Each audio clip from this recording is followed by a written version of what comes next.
you see on CNN is anti-Trump slogans and white supremacy.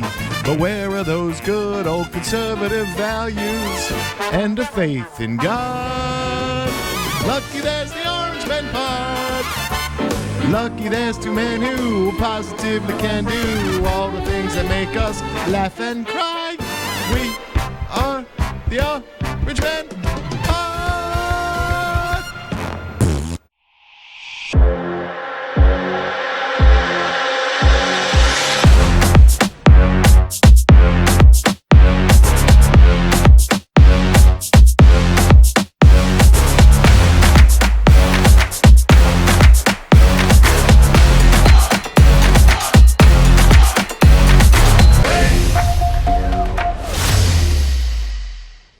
I get better at that every single time I do it.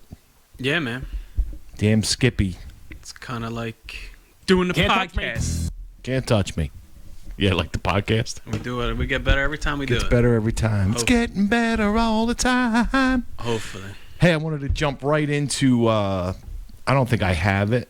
Did you send me the interview with Alec Baldwin? No, with him crying on the shooting. Was he crying? Yeah. No, I didn't send it to you. Well, he should feel bad. Well, he did a interview.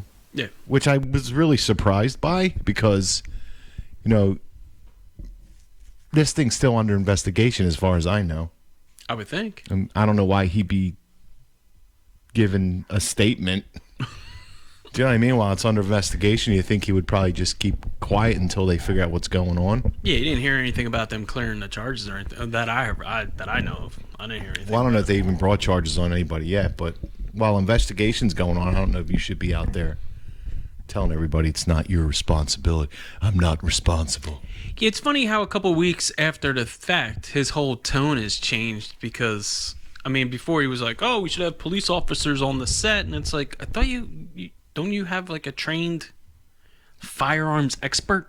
Well, they're supposed to, and they're supposed to. It's in their contract, the Screenwriters Guild contract, for them to have a safety meeting. Yeah.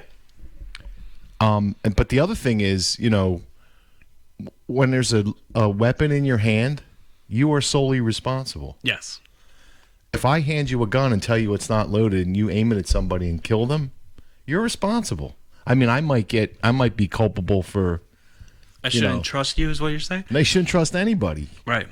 You should trust but verify. Yes. Because that's important. You don't kind of like any information. Yeah, you always treat a gun like it's loaded with a live round. Okay. Always. That's rule number 1.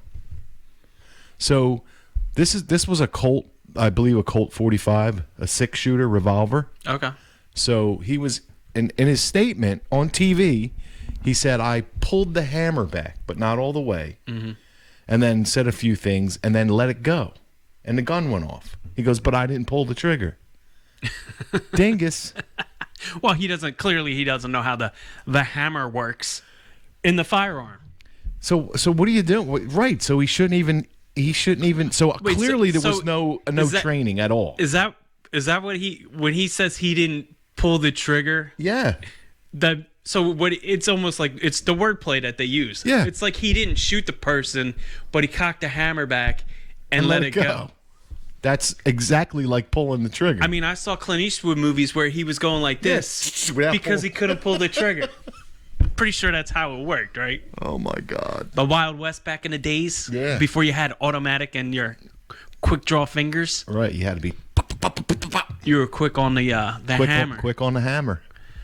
Yeah, so So maybe he should have had a Glock. I don't know. I just think the whole thing was or a long rifle. Unprofessional. If he had a shotgun, to say the least. Well, and I saw he was crying there, but he's like, "Oh, look, he was real." Listen, you people were bashing Kyle Rittenhouse, who's a 17-year-old at the time, 18-year-old now, when he was on the stand, traumatized by what he had to do to defend himself. This guy's crying, and everybody's like, "Well, I really believe him. He's a fucking actor." Poor Alec Baldwin. He could cry on at any time he wants. Cry at a drop of a dime. That's his job. Is to, hey, I'm going to show emotion now. Oh, and it's not even like they're playing this heavy music and he's like, oh, Like, come on, man. I saw the clips. I didn't see. Like, I would have more respect for him if he would just say, I was handed a weapon. I didn't do my due diligence. misfired. Well, it didn't misfire. He fired it. Well, he's an idiot because he wasn't sure how it actually worked. Right, but he needs to say that. You know what I mean? Take responsibility. You're culpable. You pulled that hammer back. Whether you knew it was going to kill somebody or not. I'm not saying the guy did it on purpose. Well, why do you have a loaded gun on set anyway? But Well, I don't know where all that comes from. I don't know how that happened. But all I know, the fact is, yeah.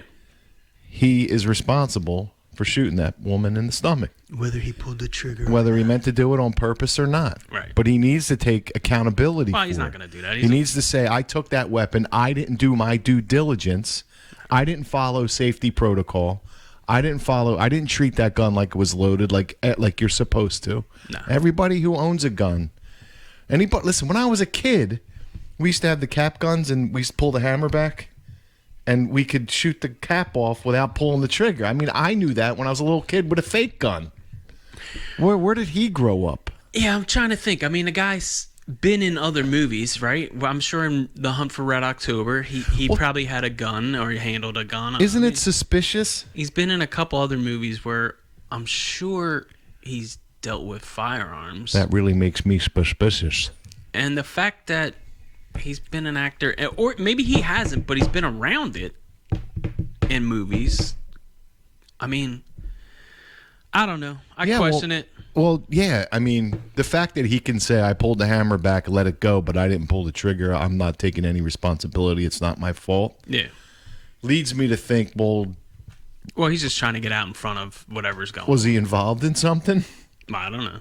I mean, what I heard there was some reason why. I mean, this woman was making documentaries that could have. Hey, you want to go down that rabbit hole? Well, I'll go down it. I don't know if it's true or not, but I did hear some things. Well, yeah, that. So, but when you don't, that, you know, her husband was a part of the law firm that's also covering this and doing that, and then she was making a documentary about sex trafficking, I guess. Yeah, and they were probably all going to get exposed, so they took her out. I don't know. Accidentally took her out. But if it really was an accident, listen, if I'm Alec Baldwin, I'm like, it was an accident. I made a mistake. I didn't do it. I mean, take responsibility. The things that the fact you sit there and deny it, it blows my mind. Really, the question, like the left's whole narrative, like they're just the people like they get behind. You know what I mean? Like, well, they get behind their own. No, I know, and I get it. And they're all criminals. Well, that's my point. You know what I mean? Like, here you are, like, you're gonna start defending this guy. Why? He doesn't care. Just because he has the same political beliefs, or you think he does, he doesn't care about you. You know what I mean? Right. Like, he's not worried about what Joe Schmo, mom and pop think, because he hates Trump and that's why we like him. If that's why you like people, then I mean, whatever. Well, he didn't do anything wrong. It was an accident. Oh, all right. But you're gonna vilify this other thing. You know what I mean? You're gonna vilify this. You're gonna the car that ran over the parade goers at the Christmas parade. You know what I mean? It was the car's fault. Like, the narrative of the left, and again, like we've said, we don't have the media. We have if that's how you're gonna be, we'll see how this plays out. We have one channel that's kind of spitting the stuff that we like to hear, and everybody else is like 5 channels of just nonsense. I mean, I guess it's nonsense to us, but.